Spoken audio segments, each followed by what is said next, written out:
Reprogramming your mind. இதை ஜென்ரலாக எதுக்கு பண்ணுவோம்? நமக்குன்னு ஒரு பிலீஃப் சிஸ்டம் இருக்கும். அந்த பிலீஃப் சிஸ்டத்தை கம்ப்ளீட்டாக மாற்றணும், அதுக்கான ஒரு ப்ராசஸ் தான் இந்த ரீப்ரோக்ராமிங். இப்போது இதுக்கு ஒரு எக்ஸாம்பிள் சொல்கிற பாருங்க. என்னோட பிலீஃப் சிஸ்டம் எப்படி இருக்குன்னா, எனக்கு இட்லி பிடிக்கவே பிடிக்காது, தோசை மட்டும்தான் பிடிக்கும் அப்படின்னு இருக்கு. இந்த பிலீஃப் சிஸ்டம் என்ன பண்ணுன்னா, நான் எப்போயெல்லாம் இட்லி பார்க்குறேனோ பார்த்தோன்னே எனக்கு வெறுப்பு தான் வரும். சரி, இதை போய் எப்படி சாப்பிட போகிறேன் அப்படின்னு, எனக்கு அது பிடிக்காதுல்ல. ஆட்டோமேட்டிக்காக அதை பார்த்தாலே நமக்கு ஒரு நெகட்டிவிட்டி, வெறுப்பு தான் வரும். ஸோ அதே நம்ம திரும்ப திரும்ப அட்ராக்ட் பண்ணுறோம். இந்த இடத்துல நான் இட்லியை வச்சு சொன்னேன். இதுவே நீங்கள் பணத்தை வச்சுக்கலாம், இல்லை லவ் ரிலேஷன்ஷிப்பில் வர ப்ராப்ளம்ஸ் வச்சுக்கலாம். அதே மாதிரி தான் எல்லாமே அப்படி தான். இப்போ உங்களுக்கு புரியுதா? நம்மளோட பிலீஃப் சிஸ்டம் நமக்கு எவ்வளவு ரொம்ப பாசிட்டிவாக இருக்கோ அதே மாதிரி நெகட்டிவாகவும் இருக்கும், நீங்கள் நெகட்டிவாக யோசிச்சா. அதே தான் நம்ம இப்போ ரீப்ரோக்ராமிங்கிற ப்ராசஸ் மூலயமா மாற்ற போகிறோம். சிம்பிளான டெக்னிக் தான் பண்ண போகிறோம்.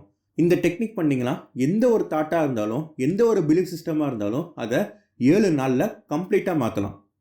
ஸ்டார்ட் பண்ணலாமா? இப்போ நீங்கள் ஒரு டைரியோ இல்லை நோட்டை எடுத்துக்கோங்க. அதில் பார்த்தீங்கன்னா ஒரு பேஜை 2ஆக டிவைட் பண்ணிடுங்க.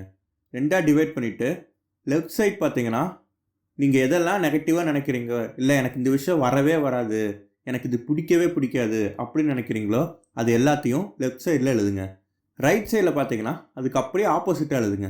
ஃபார் எக்ஸாம்பிள், என்கிட்ட பணமே இல்லை அப்படின்னு நீங்கள் லெஃப்ட் சைடு எழுதுனீங்கன்னா, ரைட் சைட் என்கிட்ட நிறையா பணம் இருக்குதுன்னு எழுதுங்க. என்கிட்ட சந்தோஷமே இல்லை அப்படின்னு லெஃப்ட் சைடு எழுதுனா, நான் ரொம்ப சந்தோஷமாக இருக்கேன்னு ரைட் சைடு எழுதுங்க. இதே மாதிரி தான் உங்களுக்கு என்ன பிலீஃப் சிஸ்டம் வேணுமோ அதை எழுதுங்க. நான் சொன்ன மாதிரியே இட்லி தோசை எழுதலாம், இல்லை உங்களோட ஹெல்த்துக்கு கூட ட்ரை பண்ணலாம். உங்களோட விஷ் தான். எல்லோரும் எழுதி முடிச்சிட்டிங்களா? இந்த டெக்னிக் பேர் என்னென்னா பாடி டாக் டெக்னிக். அதாவது நமக்குள்ளரே நம்ம பேசி ரீப்ரோக்ராமிங் பண்ண போகிறோம். இந்த டெக்னிக்கோட பிரின்சிபலாக நான் ஃபஸ்ட்டு சொல்லிடுறேன்.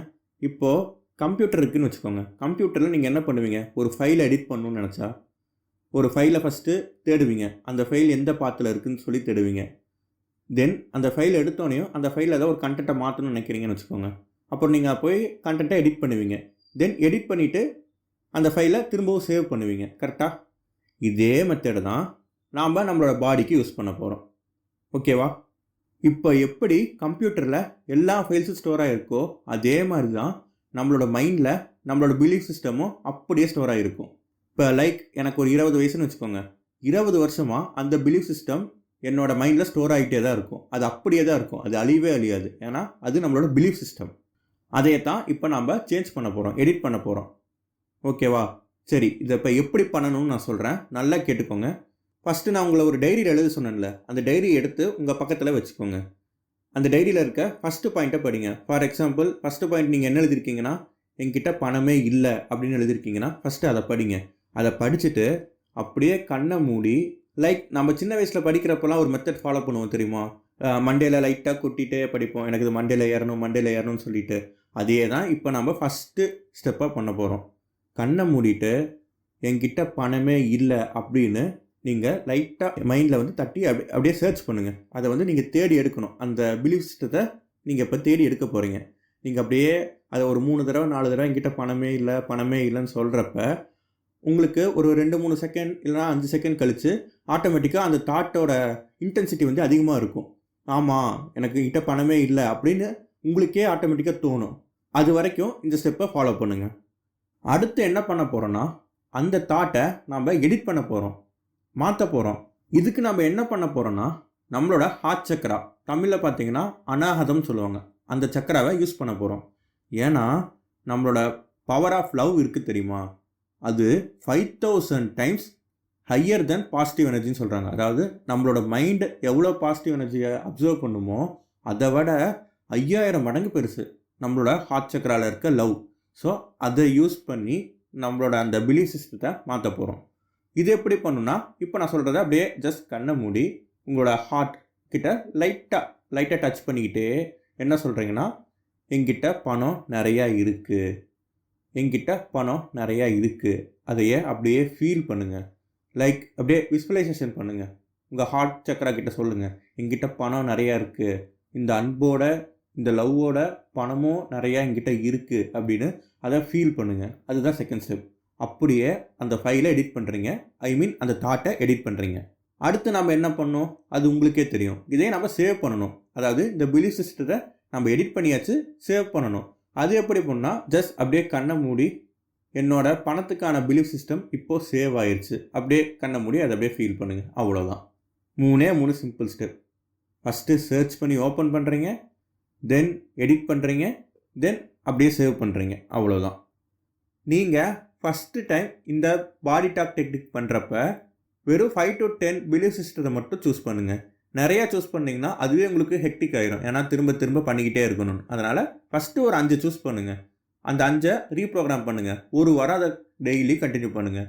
அட்லீஸ்ட் ஒரு நாளைக்கு இதை 3 to 4 டைம்ஸ் வச்சு பண்ணணும். உங்களுக்கே தெரியும் இது பண்ணுறதுக்கு எவ்வளோ நேரம் ஆகும். எனக்கு தெரிஞ்சு ஒரு பிலீஃப் சிஸ்டம் மாற்றுறதுக்கு 15 செகண்ட்குள்ளே தான் எடுக்கும். அவ்வளோ ஈஸி. அட்லீஸ்ட் ஒரு பிலீஃப் சிஸ்டத்தை எடுத்திங்கன்னா அதை 4 to 5 டைம்ஸ் ஆச்சு ஒரு நாளைக்கு பண்ணணும். இப்போது நீங்கள் ஒரு 5 பிலீஃப் சிஸ்டம் மாற்றணும்னு நினச்சிங்கன்னா அப்போது 5 into 5 25 டைம்ஸ் நீங்கள் பண்ணணும். புரியுதா உங்களுக்கு அந்த கணக்கு? ஆனால் கண்டிப்பாக 4 டைம்ஸ் ஆச்சு ஒரு பிலீஃப் சிஸ்டத்துக்கு நீங்கள் பண்ணியிருக்கணும். இதை நீங்கள் ஒரு வாரம் பண்ணதுக்கப்புறம் ஒரு பெரிய மேஜிக் நடக்கும். அது என்னன்னு நான் சொல்கிறேன். ஒன்ஸ் நீங்கள் ஒரு வாரம் பண்ணி முடிச்சதுக்கப்புறமேட்டு நீங்கள் எழுதுனீங்களா நோட்டு, அந்த நோட்டை எடுத்துக்கோங்க. நீங்கள் என்னென்னலாம் நெகட்டிவாக எழுதுனீங்களோ அதையே மறுபடியும் அந்த ஸ்டெப் பண்ண சொல்கிற மாதிரி சர்ச் பண்ணுங்கள். லைக் இப்போ என்கிட்ட பணமே இல்லைன்னு நீங்கள் ரொம்ப நேரம் சர்ச் பண்ணாலும் கூட அந்த தாட் உங்களுக்கு வராது. ஐ மீன் அந்த தாட்டோட இன்டென்சிட்டி உங்களுக்கு வராது. ஏன்னா நீங்கள் உங்களோட பிலீஃப் சிஸ்டத்தை மாற்றிட்டீங்க. உங்களோட மைண்டை ரீப்ரோக்ராமிங் பண்ணிட்டீங்க உங்களுக்கு ஏற்ற மாதிரி. இட்ஸ் லுக்கிங் லைக் எ வாவில் எப்படி நம்ம ரீப்ரோக்ராமிங் பண்ணியிருக்கோம். கண்டிப்பாக அது ஒரு ஹாப்பினிங் மொமெண்ட்டாக இருக்கும். நீங்கள் இதை ட்ரை பண்ணுங்கள். ட்ரை பண்ணிவிட்டு நீங்கள் இதை ஒரு வாரம் ட்ரை பண்ணிவிட்டு அந்த intensity of belief system thought குறையிறத நீங்கள் அப்படியே ஃபீல் பண்ணுவீங்க. அதை நீங்கள் அப்படியே எங்களுக்கு கமெண்ட் பண்ணுங்கள். இல்லை எங்கள் இன்ஸ்டாகிராமில் சொல்கிறனால சொல்லுங்கள். லிங்க் கொடுக்குற கண்டிப்பாக ஃபாலோ பண்ணுங்கள். கண்டிப்பாக இந்த ஒரு குட்டி டெக்னிக் உங்கள் வாழ்க்கையவே மாற்றும். அந்த மாதிரி ஒரு டெக்னிக் நான் உங்களுக்கு சொல்லியிருக்கேன். சூப்பரான டெக்னிக். ஃபாலோ பண்ணுங்கள். வாழ்க்கையில் முன்னேறி போயிட்டே இருங்க. நன்றி. இந்த வீடியோ உங்களுக்கு பிடிச்சிருந்துச்சுன்னா கமெண்ட் பண்ணுங்கள். இல்லை என்கிட்ட ஏதாச்சும் இந்த வீடியோ ரிலேட்டடாக ஏதாச்சும் டவுட்ஸ்னால் கமெண்ட் பண்ணுங்கள். இல்லை என்னை பர்சனலாக காண்டாக்ட் பண்ணி உங்களோட டவுட்ஸை கேட்கணும்னு நினச்சிங்கன்னா டிஸ்கிரிப்ஷனில் இருக்க இன்ஸ்டாகிராம் ஜிமெயில் லிங்கை கிளிக் பண்ணி மெசேஜ் பண்ணுங்கள். கண்டிப்பாக உங்களுக்கு நாங்கள் ரிப்ளை பண்ணுவோம். ஸோ எந்த ஒரு ஹெக்டிக்கும் இல்லாமல் உங்களோட டவுட்ஸை கேளுங்க. மறுபடியும் ஒரு இன்ட்ரெஸ்டிங்கான வீடியோவில் உங்களை சந்திக்கிறேன். அது வரைக்கும் உங்களிடமிருந்து விடைபெறுவது உங்களொருவன் பீஸ் படி. Thank you. Have a great day. நன்றி.